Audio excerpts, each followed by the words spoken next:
പ്രിയ സുഹൃത്തുക്കളെ നമസ്കാരം. ഞാൻ വർഷങ്ങളായിട്ട് ബോംബെയിലായിരിക്കുമ്പം നമുക്ക് നാട്ടുകാര്യങ്ങൾ അറിയാനും സത്യസന്ധമായിട്ട് അറിയാനായിട്ടുള്ള ഒരു ഉപാധി കേരള ശബ്ദം വീക്കിലി വായിക്കുക എന്നുള്ളതായിരുന്നു. സ്ഥിരമായിട്ട് കേരള ശബ്ദം എവിടെ നിന്നെങ്കിലും തപ്പിപ്പിടിച്ച് വായിക്കുമായിരുന്നു. അപ്പോൾ അതിനകത്ത് പണ്ട് ഞാൻ വായിച്ചപ്പം ഈ KVS ഇളയത് നിങ്ങൾക്കൊക്കെ അറിയാമായിരിക്കും, എൻ്റെ പ്രായക്കാർക്കൊക്കെ അറിയാമായിരിക്കും. അദ്ദേഹം അതിനകത്ത് കൈകാര്യം ചെയ്ത അവസാനത്തെ പുറം എന്ന് പറഞ്ഞ ഒരു പക്തി ഉണ്ടായിരുന്നു. അതിനകത്ത് അദ്ദേഹം എഴുതിയ ഒരു കാര്യത്തെപ്പറ്റിയാണ് ഞാനിത് പറയാൻ വരുന്നത്. രാഷ്ട്രീയക്കാരെപ്പറ്റി പറഞ്ഞുകൊണ്ട് അദ്ദേഹം ഒരു ഉദാഹരണത്തിന് ഒരു കഥ പറഞ്ഞതാണ്.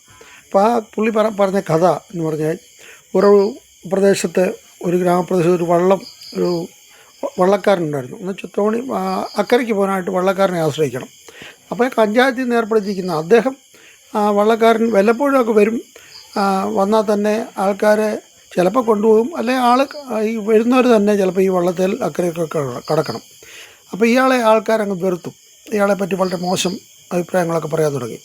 അപ്പോൾ അങ്ങനെ ആയപ്പോൾ ഇയാളെ ഒരു സുപ്രഭാതത്തിൽ മരിച്ചുപോയി കഴിഞ്ഞപ്പോൾ ഇയാളുടെ മകൻ ഈ ജോലി ഏറ്റെടുത്തു, ജോലി കൊടുത്തു. ഇപ്പം ഈ മകന് ജോലി ഏറ്റെടുത്ത് കഴിഞ്ഞപ്പോൾ തന്നെ ഇതിനെക്കാട്ടിൽ മോശമായി സംഭവം. ഇയാൾ വല്ലപ്പോഴും എങ്കിലും വരുമായിരുന്നു. മോനാണെങ്കിൽ അങ്ങോട്ട് തിരിഞ്ഞു നോക്കത്തില്ല, വേറെ പൊക്കോണം, എനിക്ക് ശമ്പളം മേടിക്കും എന്നുള്ള രീതിയായി. അപ്പോഴത്തന്നെ ഈ അപ്പൻ നന്നായി, അപ്പനെ നാട്ടുകാർ നന്നാക്കി. അയാൾ എത്രയോ ഭേദമായിരുന്നു ഇവനെക്കാട്ടിൽ എന്ന് പറഞ്ഞു. അപ്പം ഈ മകനെ അപേക്ഷിച്ച് അപ്പൻ ഭേദമായ കാരണം അപ്പനെ പറ്റി എല്ലാവരും നല്ല അഭിപ്രായം പറയാൻ തുടങ്ങി. അപ്പോൾ ഇങ്ങനെയുള്ള സംഭവം ഞാൻ പറയാൻ വരുന്നത്, ഈ ഗോവിന്ദൻ മാസ്റ്റർ ഇപ്പം സെക്രട്ടറിയാണ്. പക്ഷെങ്കിൽ ഗോവിന്ദൻ മാസ്റ്ററുടെ സെക്രട്ടറിക്ക് പുള്ളിക്ക് തൊണ്ടയ്ക്ക് ഗുരുവോ വല്ലതും ആയിരിക്കും എന്ന് തോന്നുന്നു. പുള്ളിക്കാരൻ അധികം ഒന്നും പറയണ്ട, സ്വരാജിനെയാണ് ഏർപ്പെടുത്തിയിരിക്കുന്നത് സംസാരിക്കാനായിട്ട്.